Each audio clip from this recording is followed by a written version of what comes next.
Naturellement, quand les films sont beaux et que les paysages qui sont montrés sont agréables, ça peut avoir ce supplément d'âme, ce supplément d'intérêt du public qui regardera ces films pour le Maroc.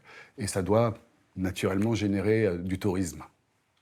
Le tourisme aujourd'hui est un élément fondamental dans le soft power du pays et on le voit très souvent puisqu'une bonne partie des 14,5 millions qui nous ont visités l'année dernière étaient pour la première fois leur visite au Maroc et pour certains c'est leur premier contact avec le pays. Et il n'y a pas plus fort qu'un contact de visite, d'un contact de voyage et on apprend mieux le pays, on apprend mieux la population, on connaît mieux le Maroc et les Marocains.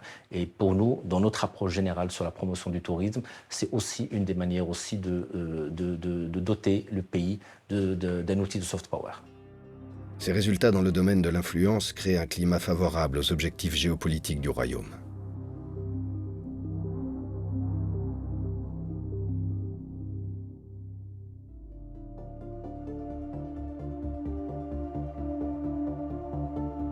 Un mois après le tremblement de terre de Marrakech du 8 septembre 2023, le Maroc organise les assemblées générales de la Banque mondiale et du FMI dans la ville même du séisme.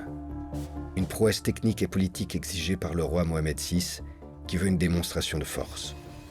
Bruno Le Maire, alors ministre français des Finances, a participé au sommet. Vous avez tous les États membres du FMI, vous avez les pays du G7, les pays les plus riches de la planète, vous avez tous les pays du G20. Donc ce sont des moments extrêmement importants, pas simplement du point de vue économique et financier, mais aussi du point de vue politique.